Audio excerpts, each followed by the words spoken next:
근데 그게 참 어렵죠. 다 바꿔야 되니까. 특히 작은 브랜드의 경우에는 한꺼번에 모든 걸 다 바꿀 수가 없어요. 그럼 저희들이 어떻게 하냐면 주로 안녕하세요. 미스터 굿비입니다. 오늘은 브랜드 컨설팅에 대한 이야기 좀 해보려고 합니다. 제가 이것은 작은 브랜드를 위한 책 내고 유튜브에 이렇게 출연할 기회가 생기면서부터 많은 분들이 저한테 브랜드 컨설팅에 대한 의뢰를 하기 위해서 많이 찾아오세요.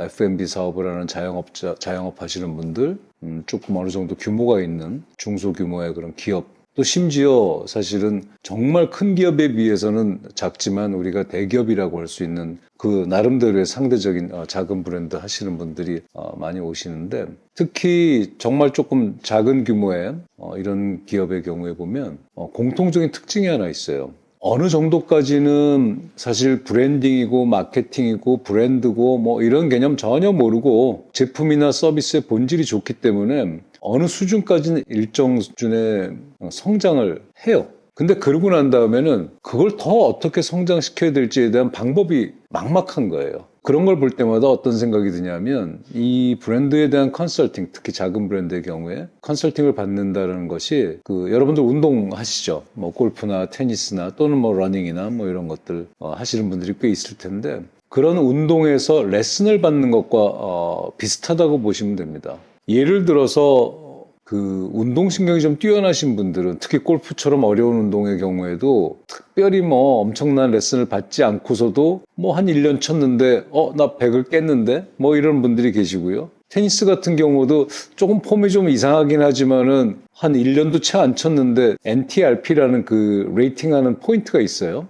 내셔널 테니스 레이팅 프로그램이라고. 거기서 한 3.5 정도 되면은 그게 이제 골프로 치면 100을 깨는 정도? 뭐 그 정도라고 볼 수 있는데 뭐 한 1년도 안 되는데 폼은 좀 약간 좀 멋있진 않은데 3.5 정도 되는 분들이 계시다고요. 근데 그분들이 그다음 문제가 뭐냐면 더 늘지 않는 거죠. 이제 그런 분들이 보통 레슨을 받습니다. 그러면 뭐 골프 해보시고 테니스 해보시는 분들은 잘 아시겠습니다만은 사실 처음부터 바꿔야 돼요. 폼 자체를. 골프에서 싱글을 치고 또는 테니스에서 정말 NTRP가 5.0 정도까지 올라가서 대회도 나가서 입상하고 하려면 기본부터 사실 바꿔야 되거든요.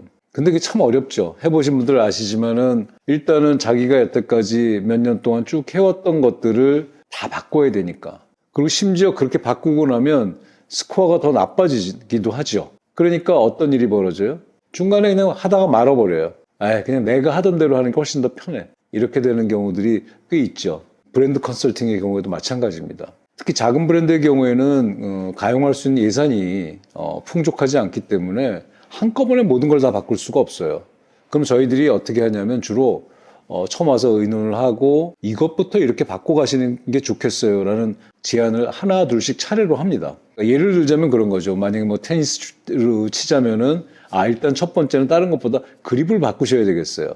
그립을 잡는 법을.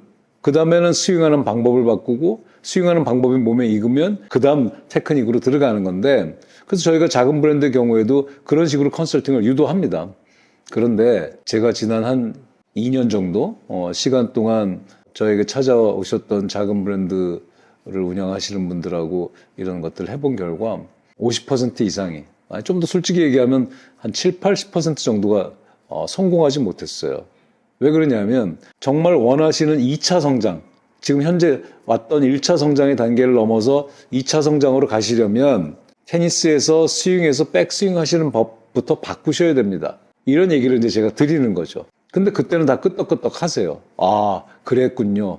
그래야지 우리가 성장할 수 있겠군요. 라고 동의하시는데 2, 3개월 정도 미팅하고 이런 길로 쭉 가시면 됩니다. 라고 이제 저희들이 컨설팅을 마무리하거든요. 나중에 이제 그분들이 운영하시는 뭐 인스타그램이라든지 홈페이지에 들어가서 보면 원래 했던 경우로 다시 돌아가시는 경우가 아주 많습니다.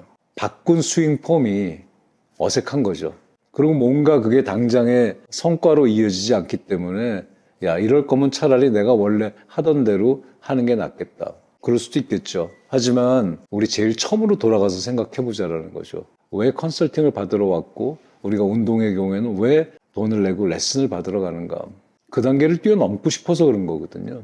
그런데 내가 여태까지 알던 방법대로 하게 되면은 그 단계를 뛰어넘기가 쉽지 않습니다. 그리고 실제로 시장에서도 그렇게 했던 걸 그대로 유지하면서 그 단계를 뛰어넘은 브랜드를 찾아보기가 쉽지 않죠. 마지막으로 그냥 제가 한 예를 좀 말씀을 드리겠는데요. 한 4, 5년 전쯤일 겁니다. 꽤 본질이 뛰어난 음료 제품을 가지고 저희 회사를 찾아오신 회사가 있었고, 그리고 저희는 거기에 대해서 나름대로 컨설팅을 했고, 근데 거기서 제일 못 받아들였던 것 중에 하나는 그거였어요. 일단 제품의 종류가 너무 많다. 그 재료가 가지고 있는 본질적인 특징을 제일 잘 보여줄 수 있는 그 종류에만 집중을 해라 라고 말씀을 드렸어요. 근데 그게 쉽지 않은 거죠. 회의할 때는 다 수긍하고 그렇게 해야 되겠다라고 말씀을 하셨는데, 결국 나중에 가서 보니까 저희를 찾아오셨을 때 판매되는 제품의 종류가 뭐 7가지였는데 나중에 보니까 한 20여 가지로 늘어나 있더라고요. 그 브랜드가 성공했으면 제가 오늘 말씀을 드렸겠죠. 그래서 브랜드 컨설팅이라는 것이 그렇게 쉬운 길은 아닙니다. 자신이 여태까지 해왔던 방법, 노하우 이런 것들을 완전히 내려놓고 바꾸지 않으면 정말 힘들다. 브랜딩 참 어렵죠? 미스터 굿비였습니다.